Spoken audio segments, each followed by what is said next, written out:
लहान बाळांच्या सेवेबद्दल तुम्हाला अजून एक मार्केटिंगची गोष्ट सांगतो। एक गोष्ट लक्षात ठेवा, तुम्हाला आता ह्या लाल रंगामध्ये जेवढे व्हिडिओ आहेत हे रिपीटमधले बघायला मिळतील। त्याचं कारण असं आहे की लोकांच्या डोक्यात ते बसायला पाहिजे। मागाच्या व्हिडिओमध्ये तुम्हाला सांगितलं होतं आणि ती सिस्टीममध्ये तुम्हाला बोलतोय बघा।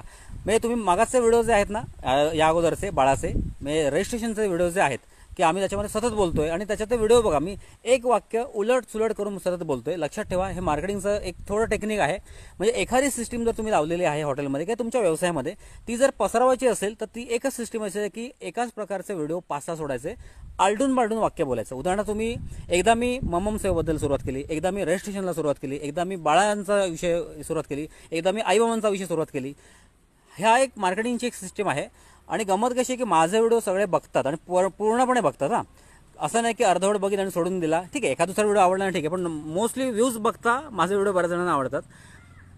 आता गमत अशी की मम्मम सेवेचे आणि मार्केटिंग ह्याच्या बाळाच्या सेवेचं मार्केटिंगचे आम्ही व्हिडिओ पोस्ट करतोय। ते का करतोय तर रजिस्ट्रेशनचा जो व्हिडिओ आता जो आहे तो लोकांच्या डोक्यात फिट बसायला। मी पुन्हा एकदा सांगतोय, हे मी मागाच्या व्हिडिओत बोललेलं आहे, पण मी हे परत का सांगतोय तर तेच तुम्हाला सांगतो, तुमच्या बिझनेसचा जर कुठलाही व्हिडिओ पोस्ट करायचा असेल तर त्याच्यामध्ये 7 व्हिडिओ ते 8 व्हिडिओ सलग सोडायचे एका टॉपिकचे, पण विविध पद्धतीने। आणि त्याच्यातला जो महत्त्वाचा मुद्दा आहे, उदाहरणार्थ मम्मम सेवा बंद किंवा डायरेक्ट मम्मम सेवा बंद किंवा रजिस्ट्रेशनशिवाय सेवा बंद, हा जो विषय हा लोकांच्या डोक्यात बसण्यासाठी तो विषय मी केलेला होता किंवा आहे। सारख्या गाड्या येतात ना हायवेला, त्याच्यामुळे रेकॉर्डिंगमध्ये जरा प्रॉब्लेम होतो, म्हणून मी जरा पॉज करून बोलतोय, क्षमस्व। तर गंमत अशी आहे की लक्षात ठेवायचं की तुम्हाला आधीचे 7-8 व्हिडिओ का 5-6 व्हिडिओ ते लाल रंगाचे जेवढे आहेत ते सगळे मम्ममबद्दलच आहेत। आणि तो एक थोडासा एक लोकांना डोक्यात बसवले की उद्या तुम्ही इंस्टाग्राम पेजवर आलात, हे सगळे इंस्टाग्रामचे व्हिडिओ आहेत की तुम्हाला हा शर्ट दिसला किंवा हा कुर्ता दिसला की तुम्हाला अरे हा मम्ममचा व्हिडिओ आहे, कसं आहे लोकांच्या डोक्यात लगेच ते फिट बसतं। त्याच्यामुळे लक्षात ठेवायचं, तुम्ही एखादा व्हिडिओ बनवता की आत्ताचे माझे व्हिडिओ आहेत बघा, एका विषयाला धरून 4 व्हिडिओ आहेत आणि एकाच टाईपमध्ये आहेत। म्हणजे तुम्ही इंस्टाग्राममध्ये आतमध्ये जा व्हिडिओमध्ये आणि एक 2-3 टॉपिक असे जवळजवळचे घेतलेत की ते एकमेकांवर अवलंबून आहेत।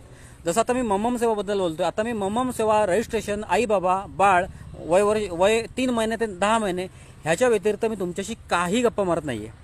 ह्याचा अर्थ असा की मला ते तुमच्या डोक्यात ते बिंबवायचं आहे, अरे यार मला हे बोलायचं आहे, आता रजिस्ट्रेशन केल्याशिवाय तुम्हाला कुठली नोंदणी केल्याशिवाय तुम्हाला मम्मम सेवा, बाळसेवा मिळणार नाही। आता हे काय मला मिजाशीच मी म्हणत नाही किंवा तुम्हाला असं काय हे करत नाहीये, सिस्टीममध्ये बसवायचं आहे।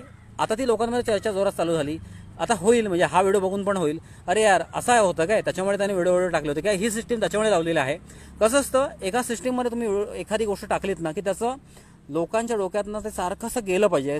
एखाद्याला ती सतत गोष्ट दिसली ना की लोक ती बरोबर बघतात। आणि आता मम्मम सेवेच्या रजिस्ट्रेशनला सुरुवात झालेली आहे, म्हणजे जिथे 12 नोंदणी व्हायच्या, 14 नोंदणी, तिथे आता जवळजवळ 80 ते 90 नोंदणी पूर्ण झालेल्या आहेत। तर तुम्हाला मी ही गोष्ट शेअर केली, तुम्ही पण तुमच्या बिझनेसमध्ये ही टेक्निक वापरू शकता आणि चांगल्या गोष्टीची टेक्निक वापरायला काय तो गुन्हा नाहीये। धन्यवाद, आभारी।